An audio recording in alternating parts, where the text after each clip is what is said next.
The tanker was ferrying liquefied petroleum gas LPG from Mombasa to Kisumu when it overturned. Gari hii ikaaguka, mimi kwangu nikasikia mgurumo, nikafika hapa kwa sababu ni mita chache kutoka kwa police post ya Mtarakwa. Askari wa Mtarakwa akakuja kaanza kuzuia watu wasikaribie. Hours later, when it was being cleared off the road by a crane, the tank and gas cylinders placed at its rear exploded. Management of that company brought in a crane that was to transfer the tank kutoka kwa ile gari ilipata ajali kwa nyingine yenye sasa ilikuwa ipeleke huko Kisumu, but kwa bahati mbaya iliweza kupata leakage na mlipuko. Kwenye tanki hiyo gesi imeanza kutoka. So gesi kutoka inatoka, sio? Kuna boma pale chini, kulikuwa kumewashwa moto. Nje. Ile sasa ni nje ama ni kwa boma. Ikavuta. So hiyo moto ndio imevuta. Juu hiyo gari ilikuwa imekaa hivi. Si unaona venye imekaa pale kwa mti. Ilikuwa imekaa hivi. So magari ilikuwa inaona inaweza pita wapi? Mwisho. So kama moja ya askari imechomeka. Hiyo gari moja imechomeka. So hizo zingine askari wametusaidia sana, hazikuwa zinapita pale. Adjacent vehicles caught fire and 7 of them were reduced to shells. 7 people were injured. Area residents are now calling on the Nakuru and Kiambu county governments to establish a fire station along the highway to minimize the damage in the event of a similar incident. We need, as a county, as a constituency, to have measures in place to ensure that we prevent disaster. People who are doing it were not properly armed for such an outcome. Some of them were even hurt. That's why we said we need even better training for the people handling such cases. Nancy Okware, Sunday Express.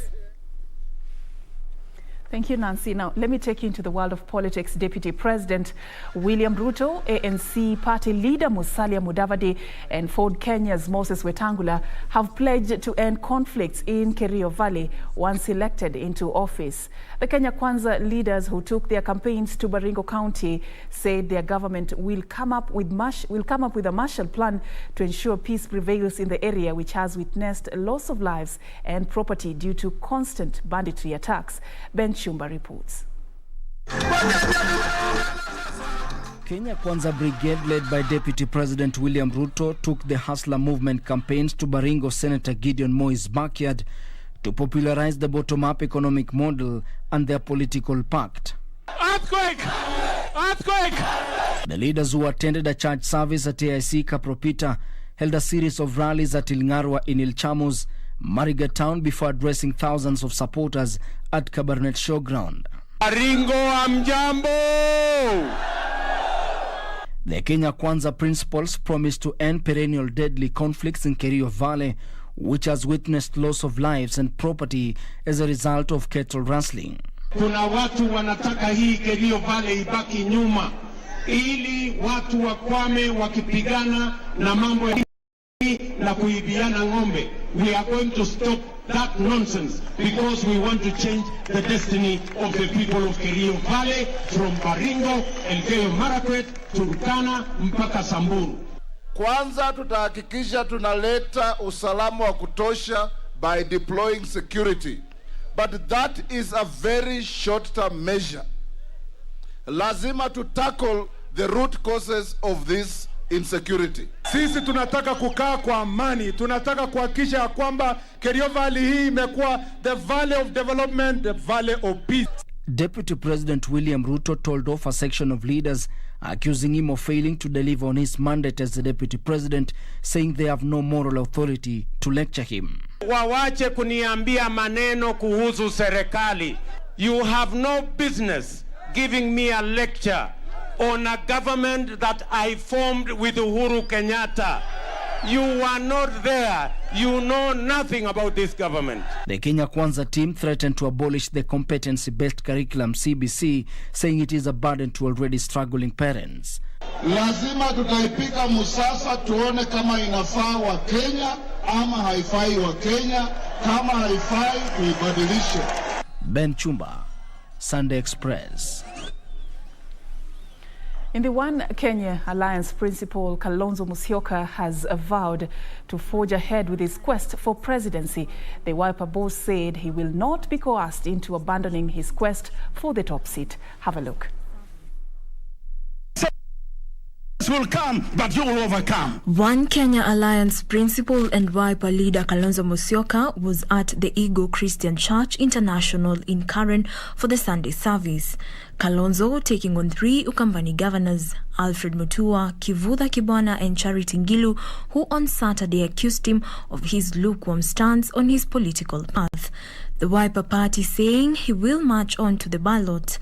People saw that I could go into politics. It's because I consider it a calling. If it was not a calling, I would never have gone there. And this is why I've remained there, because I believe that God can use you wherever you are to make a difference. He urged the church to play active role in country's politics, saying he will not embrace people motivated by negative energies. Avoid negative people. I will take that with me. Avoid negative people. Because there are so many people spreading negative energy in our country, everywhere. If we can avoid negative people, we would have a wonderful nation. The Wiper leader said the church must be at the center of the national discourse to guide the country towards a cohesive and peaceful elections as the country's political heat rises by the day. We can embrace that oneness, one nation, one people, and a nation under God above everything else. This is why our Constitution 2010 recognizes the supremacy of God. In the Democratic Party of Kenya, presidential aspirant Justin Muturi now says the party will not fold up. Muturi says the party will focus on strengthening itself ahead of the forthcoming general election. Gladys Wanga with that report. Presidential aspirant Justin Muturi now says Democratic Party is not keen in joining other political formations ahead of the August poll and will instead focus on popularizing itself at the grassroots level to ensure it bags elective seats. If we don't strengthen our parties from this region, where is our stake? Because if you don't go to the negotiating table with a political party, a political outfit,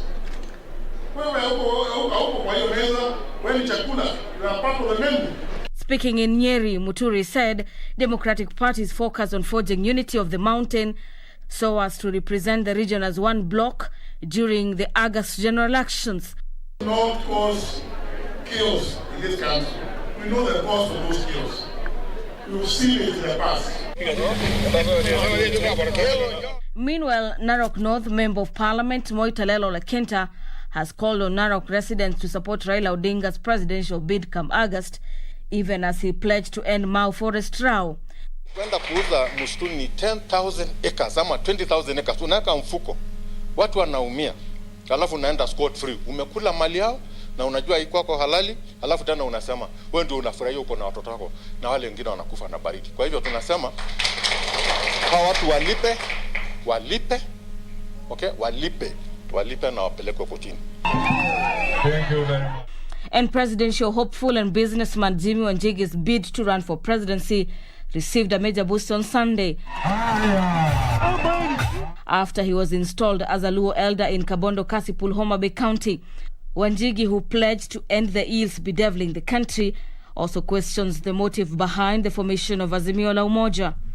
I am best placed to take not only this nation but this community into the promised land that was promised by our forefathers. The tragedy of Azimio is even you can see it in the colors. Azimio is blue and red. I don't see the orange. And the National Council of Churches of Kenya has put on notice politicians spreading politics of hatred and ethnicity during this campaign period. The council says those seeking various political seats come August general election should be careful with their utterances and exercise tolerance. Sisi hakuna faida ambao tutaona watu wakitoa matusi na mwishowe waanze kuongea mambo ya ukabila Ile ambao tunataka ni amani, amani inalete maendeleo. And businessman Wycliffe Moite has launched his bid for the Dagoretti North parliamentary seat. Moite, who plans to run on an ODM ticket, says he's ready to transform the lives of the residents in the cosmopolitan constituency. Tukae pamoja na vijana na wamama wote tupige kura kwa kijana ambao ni chipukizi ambao anajua kila kona ya mwananchi wa Dagoretti North. For Sunday Express, I'm Gladys Wanga. And we stay on politics. A section of leaders allied to the Azimio La Umoja have accused Deputy President William Ruto of engaging President Uhuru Kenyatta in a supremacy contest. The leaders, who accompanied Laikipia Governor Nderitu Mureithi to the launch of his campaign for a second term in Nyahururu, rallied area residents to support ODM leader Raila Odinga, who they say will ensure the continuity of President Uhuru Kenyatta's legacy. The Azimio troop landed in Nyahururu, Laikipia County, to jubilant supporters who had thronged the Nyahururu town grounds, the venue of Governor Nderitu Mureithi's launch of his second-term bid in Laikipia. Courtesy of his position as the chairman of the Raila Odinga campaign board, top luminaries of the Azimio movement were here to make a statement, each taking a swipe at Deputy President William Ruto, whom they accuse of disrespecting the president. Unajua hata mimi nilikuwa na noma na Uhuru Kenyatta, sivyo? Lakini noma yangu siku mtusi, nilikuwa namwambia usinidanganye, hiyo sio matusi. Nilimwambia hujaleta maendeleo, leta maendeleo, sio matusi. Lakini hilo nimeona saa hii ni matusi of the highest order. Na mimi nataka kuambia William Ruto, tafadhali heshimu viongozi. Matusi kwa Rais Uhuru Muigai Kenyatta hatutakubali. And we want to tell the Deputy President, we want to warn you, the Deputy President and your troop, that hautakuwa unatukana mkubwa wako Uhuru Muigai Kenyatta kama tunaangalia. He is not your match. He is not your match.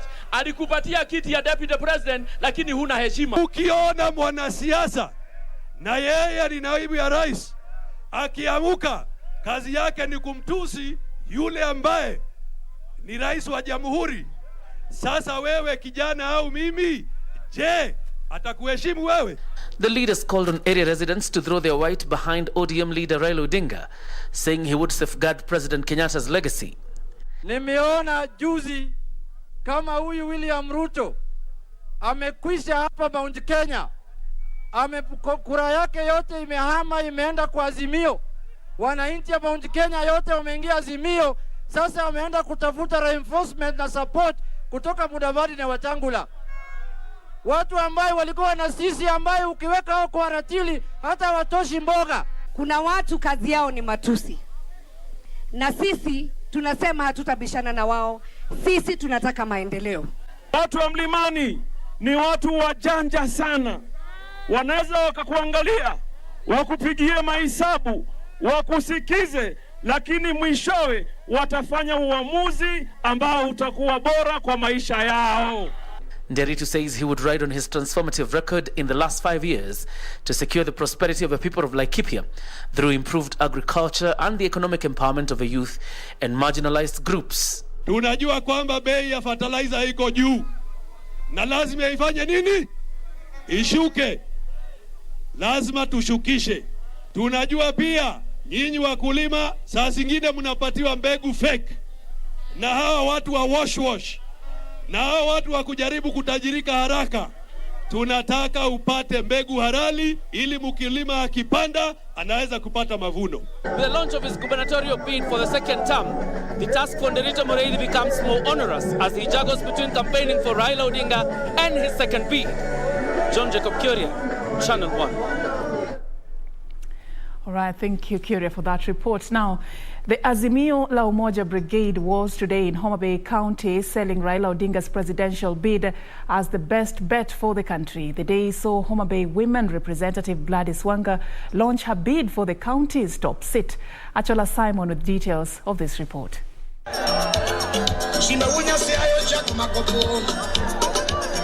Homa Bay County Women Rep Gladys Wanga's official launch for her gubernatorial bid provided the perfect platform for the Azimio team to continue drumming up support for Raila Odinga.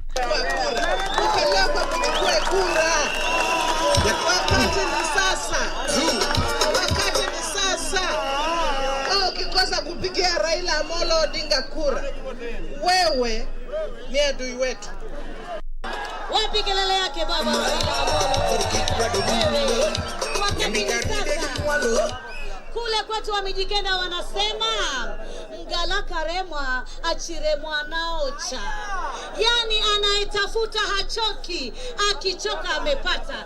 Jamii ya Waluo na Kenya at large tumetafuta uraisi, tumehangaika, tumekula matia gas, tumekula fimbo, tumekula bunduki, lakini sasa wembe ni ule ule, kutesa kwa zamu. Zamu sasa ni yetu katika Azimio la Baba Raila Amolo Odinga.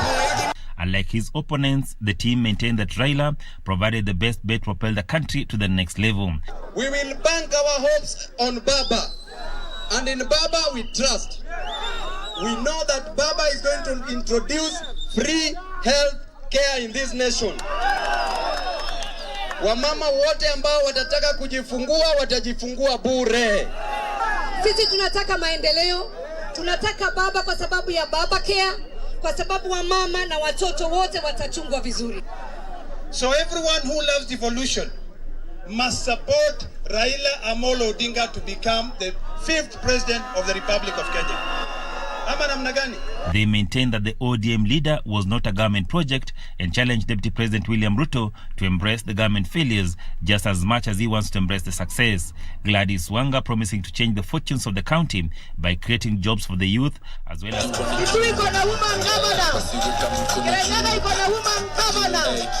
Which is the next county for woman governor? Which one? I want to tell you, you have to support your fellow women as aspirants. Haijalishi mama anasimama kiti gani, simameni na wamama wenzenu ili tuweze kuendelesha hii Kenya mbele. Isikuwe tumekuja kumdanganya hapa leo. Tusikuwe tulikuja tukajaza hapa kiwanja. Ninawaomba tumalize hii maneno, sio tarehe 9, tumalize kwa nominations April, tufunge hii kazi. Ama anga kwa ofisi ya governor ni hii kitu iko hapa kwa kichwa yake inaitwa akili. Hiyo ndio yako nayo mingi, ataenda kuwafanyia kazi. Umar. Kitu ingine iko kwa hapa inaitwa roho yake. Roho yake ni mzuri sana. Anapenda watu wake na atawafanyia kazi. Umar. I will create jobs. An estimate of 20% of our county is currently unemployed. We must create jobs for our young people. We must look at the border sector and see how to make it better for our people. We must bring fish processing plant here in Homa Bay County. We must make the blue economy a story of success in Homa Bay. We must protect our fishermen from infections. Now, quest for the Homa Bay seat, Wanga will fight it out with former Nairobi Governor Evans Kidero and last General Paul's run-up for the same seat in Homa Bay County, Oyugi Magwanga, among others. Achola Simon, Sunday Express, Homa Bay County. All right, from the campaign trail, we are going to be taking a very short break. But remember, on Sunday Express tonight, we are talking about managing childhood eczema. Tonight, I'll be engaging Colonel Dr. Bernard Gishina Mukuria. He's a pediatric dermatologist. He's in studio. I'll be joining him shortly for that interview that will be coming in just a bit. Do stay with us as we take a break. Don't go too far. We are coming back with much more.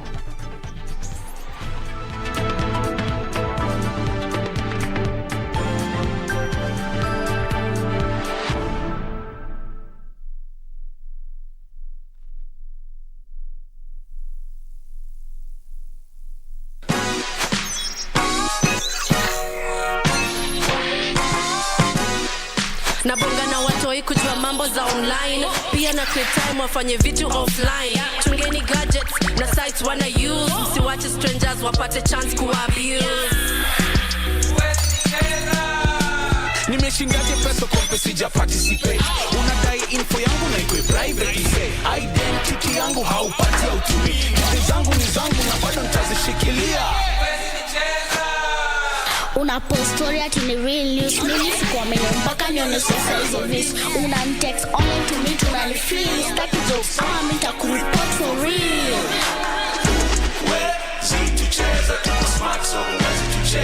Wazazi, watoi na maithu wetu. Don't be fooled. Get cyber smart and enjoy safe entertainment and education online. The Communications Authority of Kenya. Mawasiliano kwetu, nguvu kwako.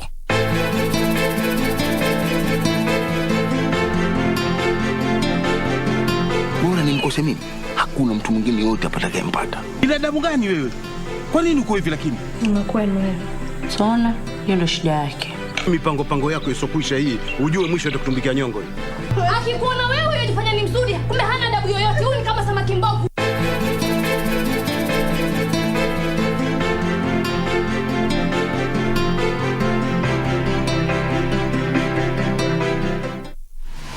Log on to the KBC website at www.kbc.co.ke to get the latest breaking news, entertainment, sports, politics, lifestyle or business trends from Kenya and around the world. Never miss new episodes from your favorite TV shows, reruns and movies. Just stream online or watch live on your YouTube channel at KBC Channel 1 TV shows. For the day's biggest stories, trustworthy news and family entertainment, log on to KBC Channel 1. Watch what you want anytime, anywhere.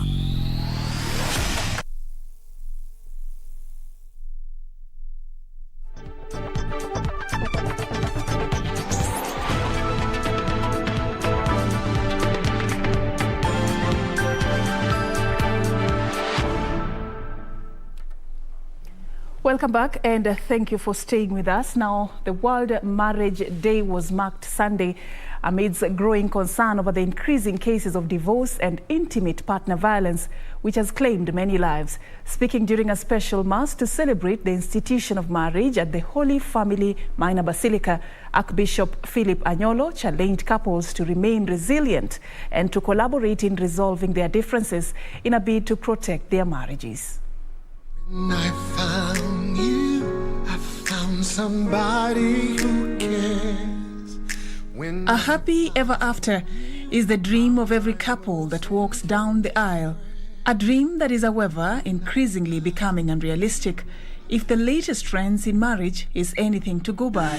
When I found you, I found love. The rise in divorce cases, intimate partner violence, marital infidelity and financial squabbles forming part of the long list of reasons why marriage is not an option for many people, raising concerns about whether the institution of marriage is on its deathbed. Meet Joseph Kinyanjui and his wife Teresia Kinyanjui, who have been married now for 50 years. The couple share with nostalgia the secret behind their blossoming marriage, which they say has not been a walk in the park. The institution of marriage is not easy. It's difficult, but with God's grace, you can really make it.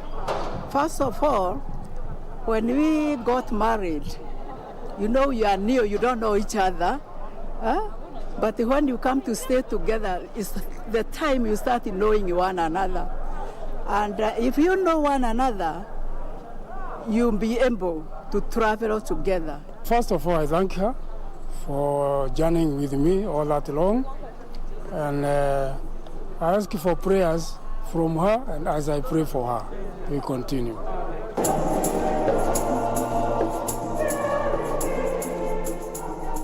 Joseph and Teresia are among tens of other couples who chose to commemorate the World Marriage Day by renewing their marriage vows in a colorful ceremony that was presided over by His Worship Archbishop Philip Anyolo at the Holy Family Minor Basilica in Nairobi.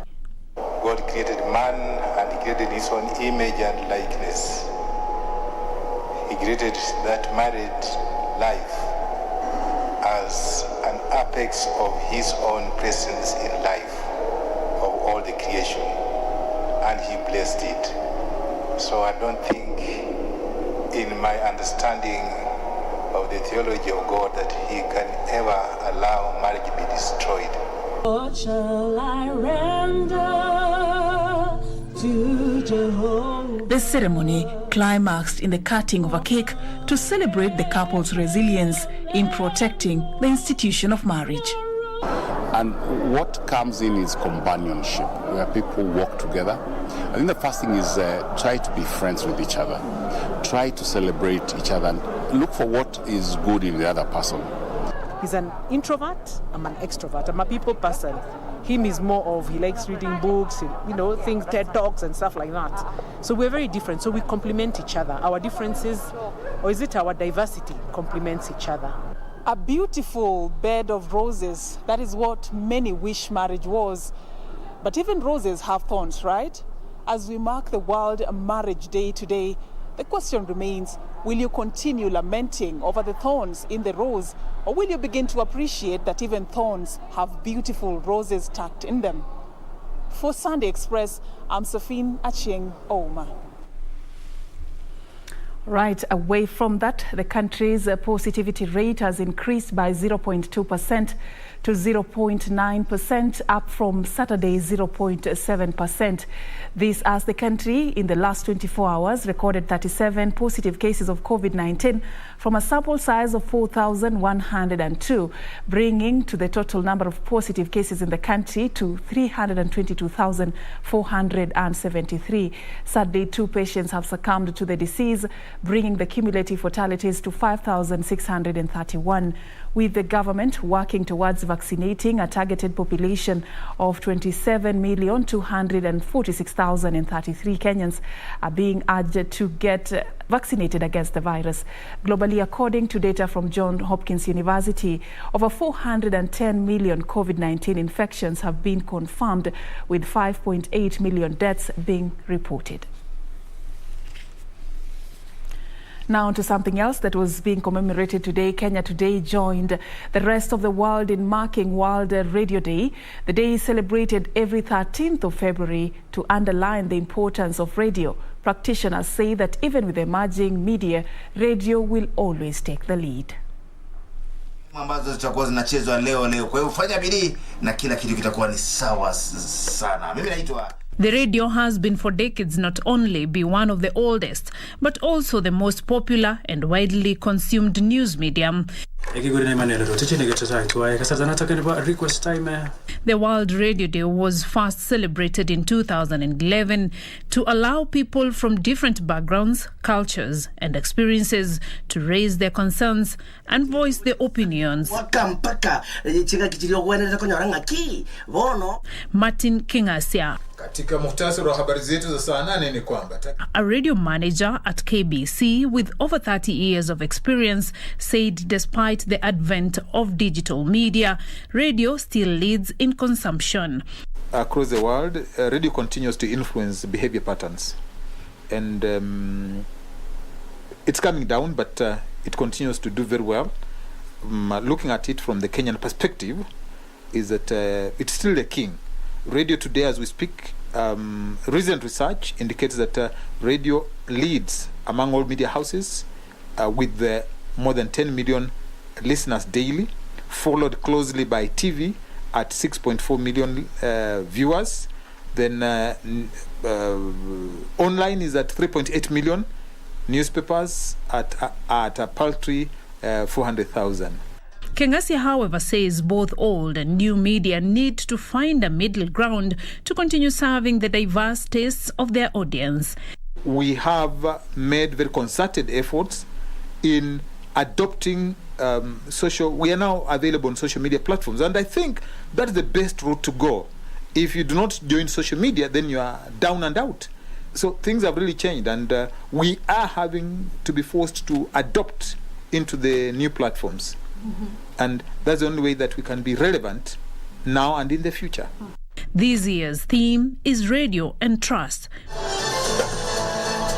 with focus on trust in radio journalism to give out the right researched and verified information. Beatrice Gatonyengetich, Sunday Express. All right, and we celebrate our colleagues in the fourth estate and we say Happy World Radio Day. You do an amazing job informing the nation and entertaining us. We celebrate you tonight. Now, moving on, reproductive health stakeholders have raised concern over the rising cases of HIV and sexually transmitted diseases among the youth. Speaking in Mombasa during the World International Condom Day, the stakeholders attributed the surging cases of early and unprotected sex among the youth. Kenya joined the rest of the world in marking the International Condom Day, with the youth being challenged to take charge of their sexual health and behavior. This year's event was celebrated in Mombasa, reproductive health stakeholders engaging groups of youth on proper use of condoms. Preventions Programs Manager at AIDS Healthcare Foundation's May Nyaguthie revealing that there has been a surge in new cases of HIV infection and sexually transmitted diseases among the youth since the onset of COVID-19 pandemic. Exact ni Girls Awareness Campaign Tour. Ni program iko under AHF, imekuwa sponsored na AHF. The things we get tunatoa AHF zote. Ni program ya kumenta young girls na young mothers to make sure they stay in school, wana meza dawa vizuri, na kwa hiyo program vitu zenye zinapeanwa tukienda session tunafundishwa, tunakuwa empowered na masomo kadhaa kama self-esteem, how to use a condom, PrEP na all other things zenye ziko involved na HIV. Nyaguthie urging the Ministries of Health and Education to work in synergy by coming up with policies to ensure welfares of learners with HIV are well taken into account by supplying the required medication to avoid drug holidays. And we all know there are consequences to that, whereby your viral load is going to shoot up again. Because at the end of it all, we want adherence to make sure they reach viral suppression to reduce that chance of infecting another person. So my plea, Ministry of Education, Ministry of Health, they have to work together. Coast Region Coordinator, National AIDS Control Council, Omar Monjama, noted there has been an acute shortage of condoms in the country. Mipira hii ya kondomu inatakikana itumiwe kwa wale ambao wanastahili kutumia. Na kwa sasa upungufu huu umeletwa kwa sababu ile mipira inayoletwa ya bure ambayo inasambazwa na serikali ya bure haitoshelezi mahitaji ya Wakenya wote. Statistics from the World Health Organization WHO revealing that more than 1 million people are infected by STIs every day. For Sunday Express from Mombasa County, I'm Michael Mwandiga. Thank you, Mwandiga, for that report. Now, in this week's episode of The Process, we focus on making of juice from dried hibiscus.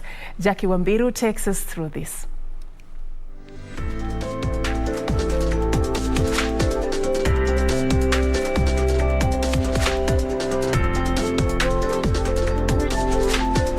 To commence the process, a consignment of dried hibiscus arrived at the Kenya Industrial Research and Development Institute, KIRDI, based in Nairobi County.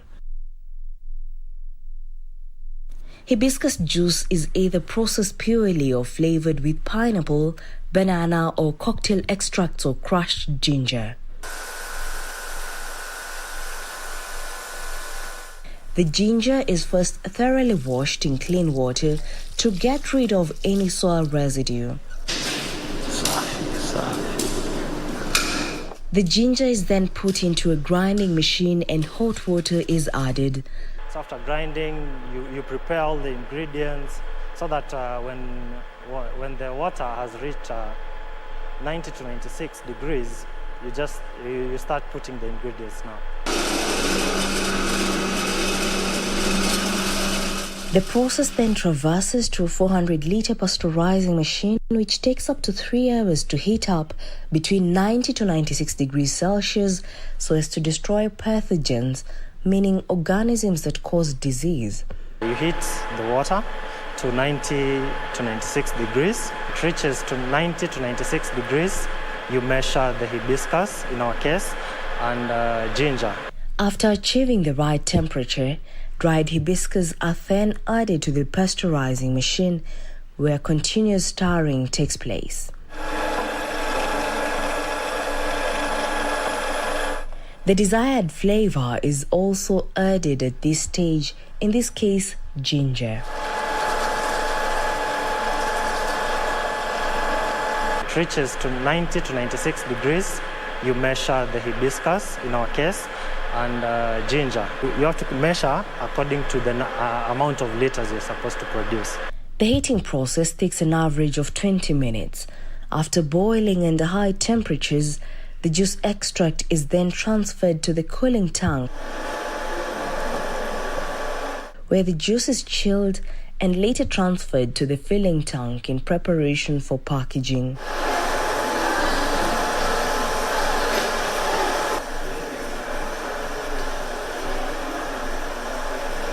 After you've heated and everything, we cool. We cool up to less than or to 60 degrees Celsius, where we take it to the filling tank. Here the process of bottling and branding commences on hundreds of bottles.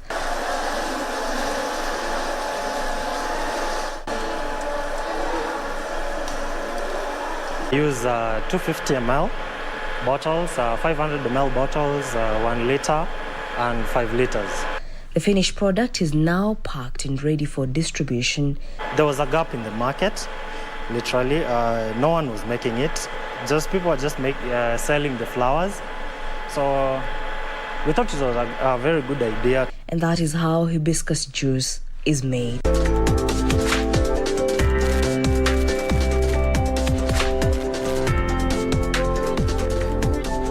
Thank you, Jackie Wambiru, for taking us through that process. This is a weekly segment we air every Sunday, taking you into different worlds, showing you how different things are made and how different things work. So every Sunday you can catch the process right here on Sunday Express. On that note, we are taking a very short break, but remember, when we come back, we have a very important interview that we'll be having in studio. We are focusing on managing childhood eczema tonight. I'll be engaging Colonel Dr. Bernard Gishina Mukuria after the break. Do stay with us.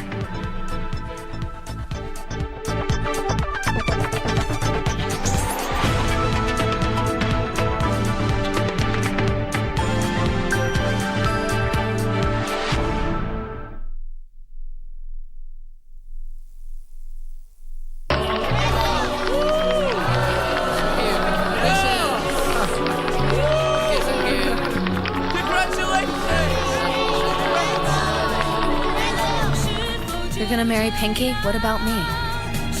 I'll be here for you. I'll love you forever. I'll be by your side every day. All right? Wait and see. I'm gonna turn your life upside down.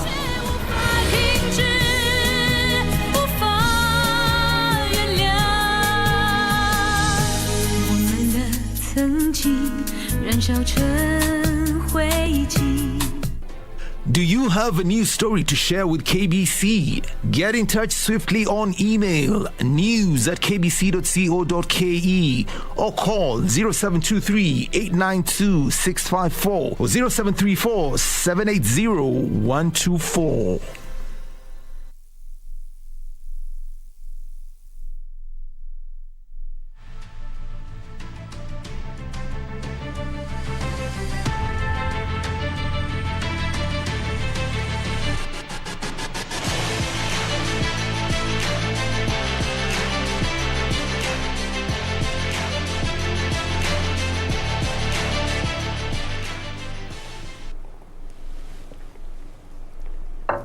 All right, I take you into the world of sports, and AFC Leopards came from a goal down to register a 3-1 win over 8th-placed Posta Rangers. Elsewhere, former champions Gor Mahia also displayed stellar performance after a 1-0 victory over Vihiga United. However, the match was abandoned.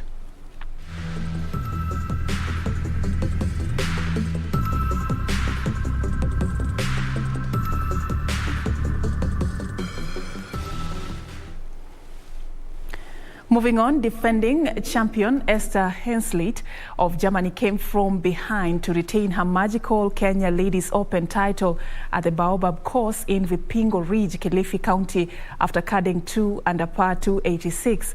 Esther, who was not among the top 3 yesterday, managed to put a spirited fight today, edging Marta San Barrio of Spain by 1 shot. Barrio carded 1 under par 287 to eclipse Sweden's Linnea Strom, who carded 2 over par 290. Strom, who was leading from day 1, lost grip, dropping to the 3rd position today. Sophie Hosman of Germany and Lee-Ann Pace of South Africa took the 4th and 5th positions respectively. Kenya had 4 representatives in the annual Premier Ladies Golf event, but all failed to qualify for the last phase of the tournament. Focus now shifts to the men's Magical Kenya Open tournament, which will be held in Muthaiga Golf Club in Nairobi between the 3rd and the 6th of next month.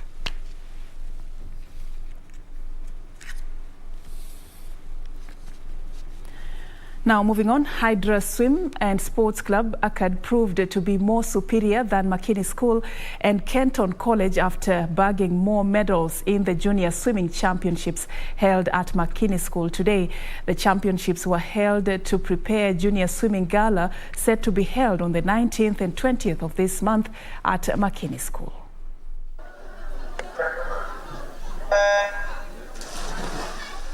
Matimu Nathan from Makini School emerged victorious in the boys category after clocking 2 minutes and 4 seconds ahead of Timothy Makoha and Emmanuel Kibadegi, who settled for the 2nd and 3rd position respectively. It's good competition, although there were less people today than in the level 1 and 3 galas. I wasn't expecting it, but I'm happy I won.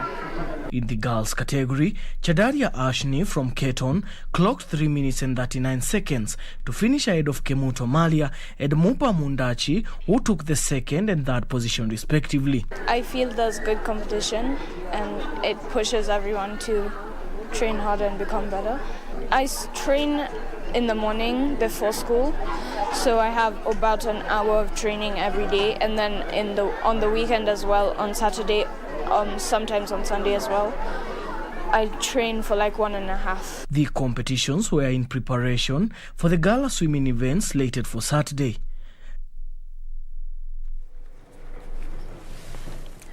Nairobi's Porterhouse School, Runda, produced awesome performance to show their prowess in the water to emerge the overall winners of the 3rd edition of the Kenya Private and International Schools Sports Association Swimming Gala under the banner of PIPSA National Swimming Championship. During the one-day swimming meet at the Oshual Academy in Mombasa, Porterhouse, led by sensational swimmers Naisola Gwaith and Malia Kameta, the new champions dethroned the immediate former champions Oshual Academy to bag 430.50 points for the overall title. Riara Primary School, also Nairobi, settled for the 2nd spot with 322.50 points, which had 40 medals, while Mombasa's MV Shah Academy, led by Tracy Onsarigo, were 3rd with 352 points and 30 medals. The gala was also spiced with a visit of Helapak, Fort Jesus, Waterwild, Mamangina Drive, besides enjoying natural swimming at public beaches. Other teams in attendance included Riara Springs, Sandpiper Shri Academy, and Badala Primary School and Kiembeni Swimming Club.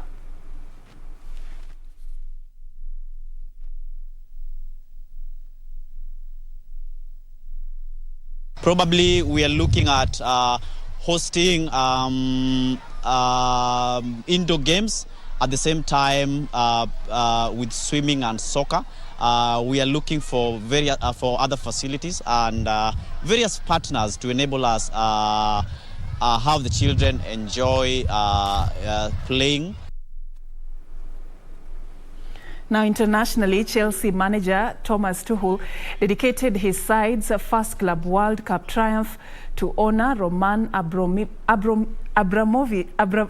I beg your pardon, I'll take that again. Chelsea manager Thomas Tuchel dedicated his side's first club World Cup triumph to honor Roman Abramovich after an extra time 2-1 win against Brazilian side Palmeiras in Abu Dhabi. Your name will be engraved on the FIFA Club World Cup trophy tonight. Romelu Lukaku opened the scoring in the 54th minute after both teams battled to a goalless halftime score. It was Lukaku! The goal was later equalized by Rafael Veiga from the spot after Thiago Silva handled the ball in the penalty area. Right, was there a handball there possibly in the penalty area? The turn is by Dudu. It looked like... With the game ending a 1-1 draw, the game went for an extra time. World Cup final. Veiga scores! With Kai Havertz securing the trophy for the Blues in the 117th minute. This corner then for Chelsea. Aspilicueta, well, appeals for a handball. Penalty! After the win, Thomas Tuchel dedicated the trophy to the club owner Roman Abramovich, saying that it's his input and passion that has made it possible. All right, and I think I deserve another break on that note. But I'll be coming back with the Sunday Express interview, so do stay with us for that. We are talking about managing childhood eczema. Don't go too far. We are coming back with that and much more.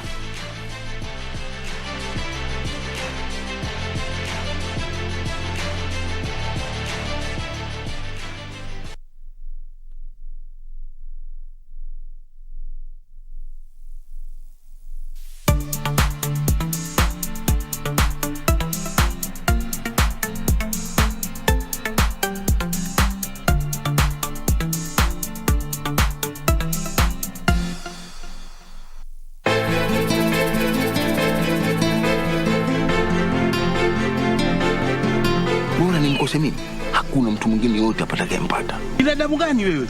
Kwa nini uko hivi lakini? Unakuwa wewe. Saona, hiyo ndio shida yake. Mipango yako isokwisha hii, ujue mwisho atakutumbikia nyongo. Akikuona wewe unajifanya ni mzuri, kumbe hana adabu yoyote. Huyu ni kama samaki mbovu.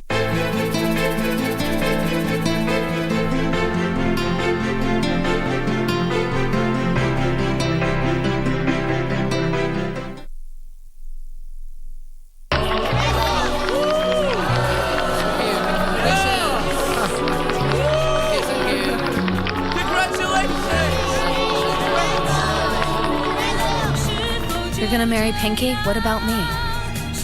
I'll be here for you. I'll love you forever. I'll be by your side every day. All right? Wait and see. I'm gonna turn your life upside down.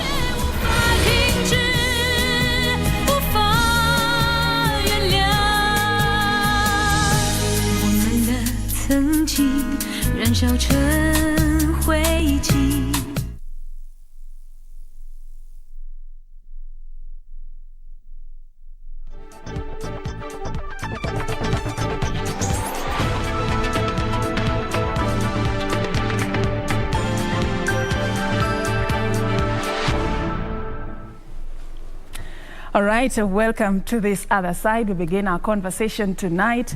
Now, if you have ever dealt with eczema or battled with eczema, or somebody in your family has had this, you know how agonizing it can be and how expensive it can be. Tonight we want to talk about that skin condition and also how to manage it. And in studio to help me break down some of the questions that we have concerning this is none other than Colonel Dr. Bernard Geshina Mukuria. He's a pediatric dermatologist. Thank you so much for creating time for us tonight on Sunday Express. You have been, you've been in and out of the country to expand your professionalism in this. Yes. And I'll just give you a chance as we start to tell us a bit more about who Dr. Geshina is. Good evening, viewers. Yeah, my journey started some 40 years plus in a small village in Molo. It's called Mukinyai, where I did my primary school education. Then I went to a school called Rongai for my high school education. Later, I joined University of Nairobi for a degree in medicine and surgery. Later again, I had a chance to go back to the same institution where I studied masters in medicine, in pediatrics and child health. Later, way back in 2014, I had a chance of going to University of London, where I studied Masters in Clinical Dermatology at King's College, London. Then again later, I've gone out there in Delhi, where I did a fellowship in aesthetic medicine. All right, thank you so much for that. We just want to understand in simple terms what eczema is. And let's begin there, probably. Just to, take us through the common, signs. How does it exhibit for them who may be asking themselves what it looks like and how to differentiate it from the normal heat rash? Thank you, Serfine. Eczema, to start with, it's a very common condition. And in terms of how you can differentiate it with other skin rashes, as you are talking about, as you have mentioned, it's good to know that ideally we are not supposed to have, we don't have any normal skin rashes. Yeah. In a nutshell, actually, for a baby, we are supposed to have a flawless skin. So you don't have normal skin rashes. But when it comes to eczema, these are conditions. Before even I got there, it's a very common condition. You need to know that, actually in pediatric age group. And if you look at our statistics and from the studies that have been done locally and even out there, we are almost having between 30 or 3 or 4 children out of 4, out of 10 in this country who have eczema. And how it presents, the first instance for most parents actually to come in the first 3 weeks of life, and the mom or the caregiver will note some redness, especially on the face. It can be associated with some bumps, those are rashes. Again, you can get dryness of the skin, and later you can get weeping around the same area. Later, as children grow, of course, they get some discomfort, yes, and itchiness comes in later, maybe from 4th, 5th, or 6th months of age. So basically, that's how eczema presents. It's a chronic condition. Unlike those other conditions, they manifest from first day of life. Those are the rashes. And number 2, they don't change. Eczema, we usually say it's symmetrical. So in case it happens on one hand, again, also it is going to happen on the other hand. Okay. So most babies, actually, they will present with rashes on the cheeks, on both sides of the cheek. Does it appear on other parts of the body, aside from the face? Yes, it does. And strangely enough, depending on the age, from the neonatal age or from the first year of life, mainly we start seeing eczema on the face. And usually in medical terms, we say on the extensor parts of the body. That is on the outer sides of the arms and also outer sides of the legs and on the trunk. That is for the children less than 1 year. As children grow, it evolves to involve the flexor surface. That is on the joints. You can get it around the wrist. You can get it on the elbow, on the neck, behind the knees. Now, as people actually progress in life, in adults, most of them, they'll come with eczema around the face, also on the hands, and again on the feet. So that's how eczema evolves with age. All right. So what are some of the causes? And people are also concerned about whether this is genetic. Thank you. Yeah, actually, in terms of causes, it's an interplay between the genetic factors. You realize that almost 70% of people who have eczema, they have a family history of allergy issues. That's almost 70%. Again, another major issue in those group of people, we have an aberrant immunity. That is an immunity that is not performing the way it's supposed to perform. The third factor is we have a primary barrier defect. Ideally, the skin is supposed to be the most intact organ that we have on the body. But you find in people who have or are predisposed to getting eczema, they have very small gaps in between the cells, and actually that's where the problem starts beating people with eczema. Yes. Mothers are concerned that could it be something they are feeding the children? Could it be something they are eating while breastfeeding? I mean, is there any relationship with diet and eczema? Thank you. Yes, actually, that's actually the fourth factor. Environmental factors play a very big role. There are so many studies that have been done, and actually what have been, even especially out there in the West, here in the local area, we have done very little in terms of skin diseases, and it has been shown that because of environmental exposure, people in urban areas, they get more of eczema in comparison to the people who are in the rurals. And I usually tell my patient, when it comes to eczema, anything in this globe or in this earth can cause eczema. It's only that there are things that are more commonly that can cause eczema, especially when it comes to, and actually this is very critical, most patients or most parents, when they come with their children for a review, they will be told most likely this is because of a protein. But is it the truth? Especially the animal protein? No, it's not the truth. There are so many other things that can be able to cause this. Actually, they can trigger a flare-up of eczema. And actually, let me talk about protein because I don't think I'll get this chance again. We have about 7 critical foods that are known to be triggers of eczema. And what I want our viewers to know, it's not all those foods that will cause an issue. It's only 1 or 2 of them. And we are not supposed to stop those foods arbitrarily without having evidence that anytime I take dairy milk or dairy products, I'm getting an eczematous reaction. So we should not stop everything. We should not stop those proteins because we need them for these children who are growing up. So in terms of those foods, dairy products, number 1, eggs, fish, mutton, wheat, the nuts, either the tree nuts or the ground nuts, soya. And one thing that has come very critical for us, it's something called uji that has been combined with everything. That's another major trigger. There's a uji we call Kirinyaga. It's good. Kirinyaga uji. But I would... Please don't go there. I mean, that's like the savior. For most people, actually, they say it's a very good brand, but we know it's one of the key triggers of this eczema. Okay. But it's always good to consult also with a professional before you stop giving your baby anything or you suspect anything, right? Definitely.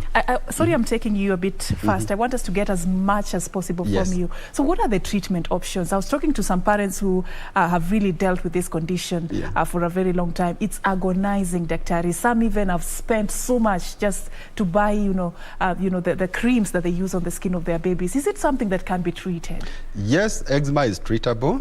But one thing from the word go, what people are supposed to know that it doesn't have a cure. We don't have cure for eczema.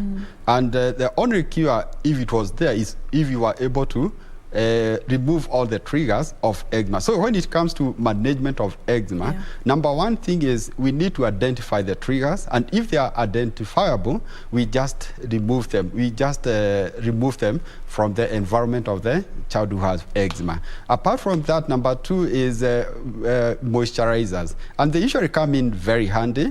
And actually, that's another very interesting area in terms of moisturizers, because people tend to think that moisturizers are going to clear the rashes. They don't, and there are many. The best moisturizer, then again, we don't have a prototype moisturizer. The best moisturizer is the one that is fragrance-free, dye-free, and it should be soothing to your baby. It should also be that is fragrance, dye, and detergents-free. And there are so many. And you should use whatever you can be able to buy. You don't have to buy whatever. If this other baby is using, say, this brand and it's working for them, you don't have to go for that brand. And again, the cost is very prohibitive. It's very expensive. And when it comes to moisturizers, the best moisturizer is the one that you can apply to your skin, even if it's this cow thing, the Aramis, just apply and you make sure the skin is moisturized. Apart from moisturizers, of course, there are topical corticosteroids. Again, another gray area, another area that people fear most, but unfortunately, they form the mainstay of treatment for atopic dermatitis. The thing is, you are supposed to use the medication judiciously with directions of a dermatologist. Lastly, there are, of course, other things that we can do. Antihistamines for the itch, We can give antibiotics if the skin is infected. There are other molecules that are coming off that don't have many side effects like the steroids, but unfortunately, we call them immunomodulators. One of the molecules that we have in the country is called acrolemus, but unfortunately, it's not as potent, it's not as effective as the steroids. Lastly, there are other things that you can do in the hospitals. There are phototherapy. There are specific wavelength of light is shown on the skin, and actually it's known to keep down the flare-ups. And lastly, again, there are some medications. Some of them, we give them orally, steroids, we give them for a few days. And if you're not comfortable with the steroids, also there are other agents, we call them non-steroid sparing agent, very effective. Yes, and they are there in the market, but they have to be prescribed by a dermatologist. I still have a lot of questions to ask you, Daktari, but I just want to give you a chance for your final words. You have a personal experience with eczema. There is hope. Thank you for painting that picture of optimism for us.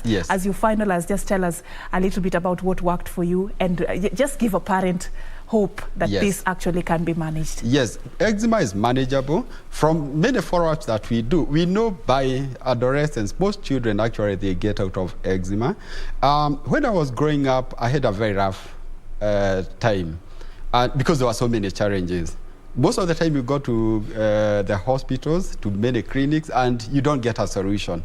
People just guess. They give you this, they give you that, they give you that. And I think, actually, one of the jokes that I make, I took all my dawazaminyo, those are antihelminthetics, when I was that young, because every time you go to the hospital, you are told this is dawazaminyo, dawazaminyo, dawazaminyo.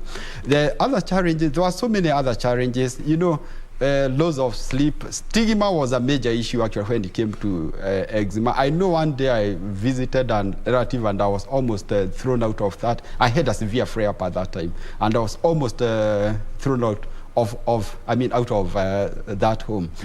Other challenge is it's very expensive, as you said, and studies have shown actually management of eczema is more expensive than managing a patient who have diabetes or chronic or have heart disease. So it's very, very expensive, and I know most Kenyans, they cannot be in a position to get those medications. Thank you so much. And you're sitting here today having, managed it well.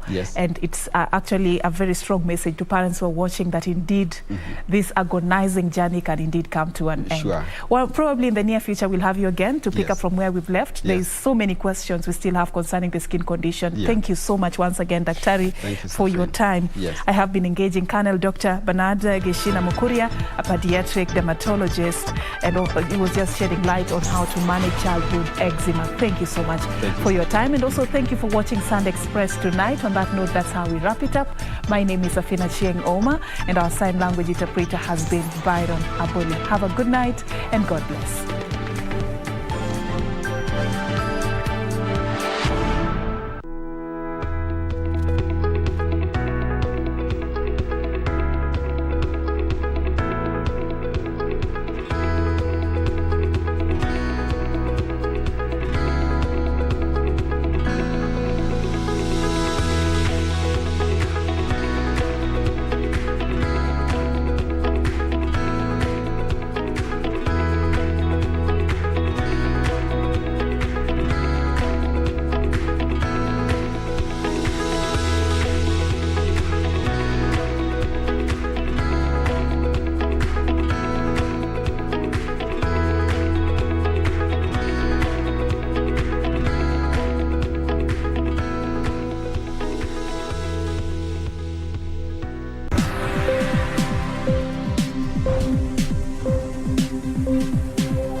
kupata mapenzi ni jina tu. Kama sikiza tune kwenye simu yako, dial *811 *815 #. Mapenzi ni jina tu, lakini mtu anaweza kulipa maana.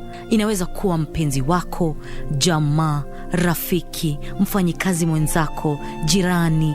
Unaweza kupata mapenzi kutoka kwa mtu yoyote. Chagua kueneza upendo na muhimu, jipe zaidi. Kupata mapenzi ni jina tu. Dial *811 *815 #. *811 *815 #. Mundos divididos por una sombra.